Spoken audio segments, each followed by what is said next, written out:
If you're relatively new to sim racing, or you've just been struggling near the bottom of the leaderboards for ages, there's one really common habit that almost everyone has when they're learning, and that's steering too much and creating understeer, whereby your car seems to turn less the more you steer. If you do this, you're letting lap time slip out your hands big time. Let me show you what I mean, and if it reminds you of yourself, you are the audience for this video. Once again, thanks to GT Omega for supporting this guide. They sell a range of sim racing essentials spanning all budgets, from wheel stands right through to full aluminium rigs such as the Prime rig that I use, as well as gaming chairs, desks, backpacks and others. Check out this stuff and get a 5% discount using the code DannyLee. Have a look at the description for more info. Here we're riding on board with someone that has a relatively low I rating and posting a lower end lap time. No offence, random stranger, but let's see how they attack the upcoming corner.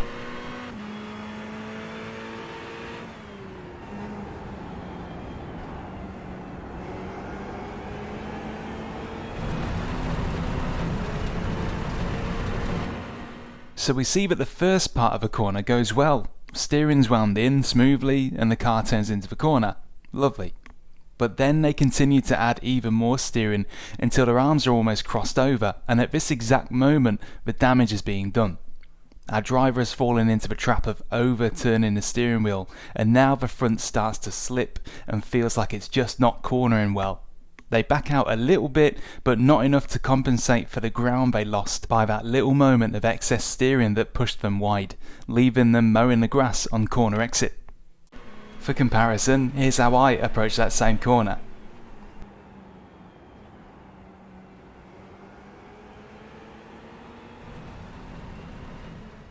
You'll see that whereas our newer driver was tempted into winding the steering wheel until it was all the way over here, my steering wheel is turned much less in total. I have long learned not to fall into the trap of steering too much, and as such I can keep cornering without inadvertently pushing the car into a state of understeer by overusing my steering. The excessive steering habit shown by our newer driver is extremely common amongst newer or struggling drivers, and I don't blame anyone for thinking it's not hurting anything. More steering equals more turning, surely. Well, as it turns out, not really, and although it's going to feel wrong to start with, if you knock it off you can unleash bags of lap time and race pace. So what's going on then? How is it that steering more can sometimes cause you to turn less? As with many questions we ask in sim racing, the answer lies in the tyres on your virtual race car. In this case, it's the tyres at the front. Tyres have a tendency to behave very much like they have a cone of grip underneath them as you race around the track. This cone represents how much steering you can get away with in a corner before the tyres start to lose grip and start sliding. The more you turn the steering wheel, the more force you're asking the tyres to withstand. The aim in every corner is to steer as hard as the tyres will allow you to, without pushing them too far outside that cone of grip, where their effectiveness starts to drop off again. The more experience and skill you have, the better you will get at judging just where that sweet spot is. But for now, this video is all about highlighting how important it is to avoid twisting your tyres outside of that cone of grip. Here's an extreme example of just how big an effect steering too much can have. This is the example corner done normally, using a modest amount of steering the whole way through. The steering angle we're using does not twist the front tyres outside the cone of grip, and so the front tyres easily have enough grip to get the car around the corner. Now we'll hit the same corner again at the same speed, but using intentionally excessive amounts of steering straight away. This definitely does twist the front tyres beyond that cone of grip, and the end result is that the tyres are unable to grip the track anywhere near as well, because we've done the equivalent of twisting their arms behind their back by steering so much, causing them to start sliding more than they are gripping. If the front tyres are sliding, they'll do a horrible job of turning your car. The point being made is that if you give your front tyres too much strain, they'll actually do a worse job than if you give them the right amount for the situation. You actually make them far less efficient by overstretching them. Much like all of us at the workplace, if your to-do list looks like this, then everything feels under control and you'll work your way through it. If your to-do list looks like this, however, you'll feel overwhelmed and you might just clock off and stare at some ducks at the park for a bit instead. If you're new to sim racing, you might be doing this in obviously excessive amounts and killing your own lap times, but you may also be doing it to a small degree as well, and it's just silently robbing you of a tenth or so in particular corners. But being aware that this is a problem to watch out for is the key here. So if I'm saying there's supposedly a correct amount of steering angle to use in a corner, then what is that correct angle? The only honest answer is it depends, but don't worry, it's pretty simple. Like putting the right shapes in the right holes, and you can definitely do that. That imaginary cone of grip under your tyres changes depending on the situation. The biggest factor that changes this by far is the speed you're going when you're heading into a corner.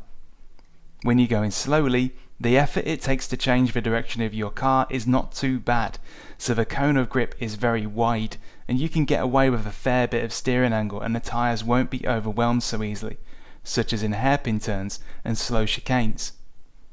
When you're going pretty fast, however, it takes a lot more energy to change the direction of your car, which is barreling along at speed and will overwhelm your front tyres much easier if you use too much steering angle.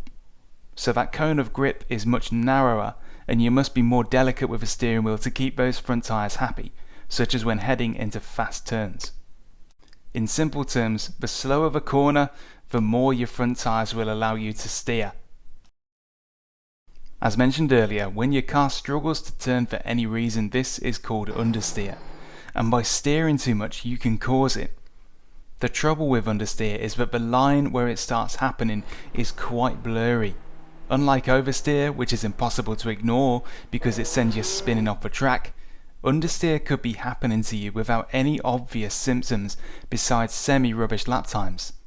How can you tell, especially in sim racing games, if you're creating understeer for yourself by turning too much for the situation?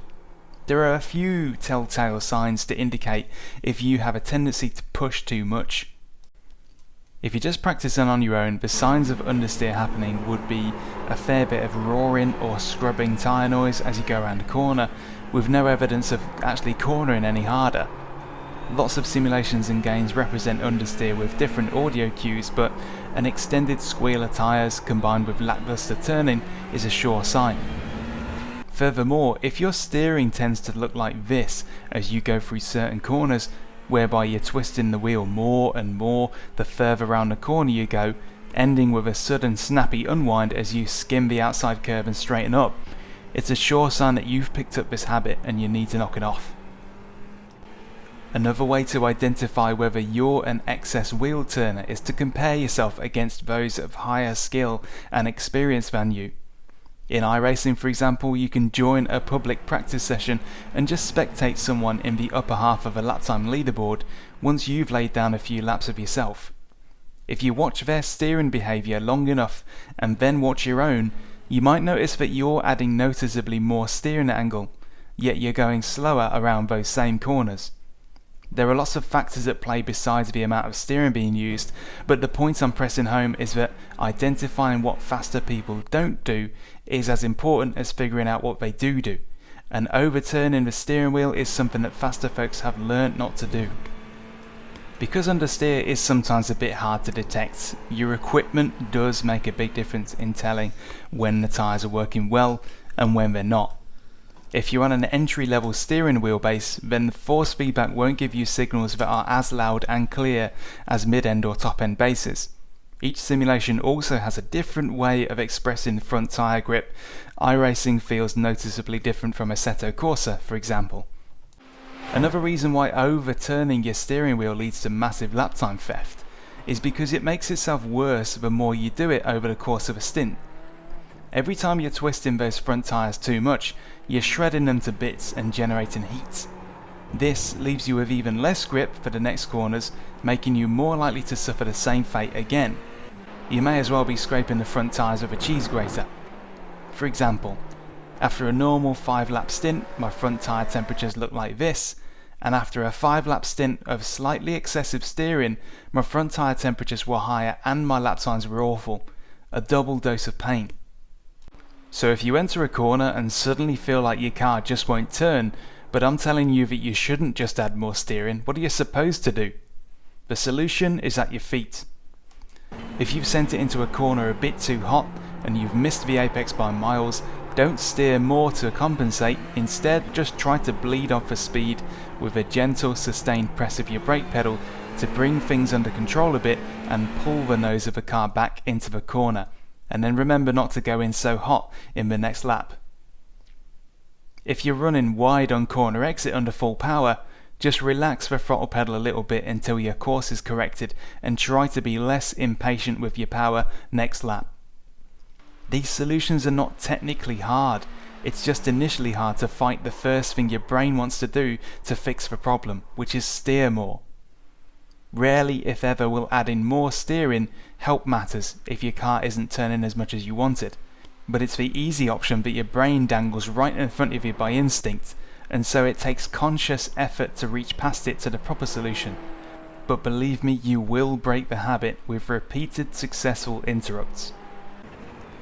Once you kick the habit of turning too much, you will find your lap times improving, and certainly your longer term race pace.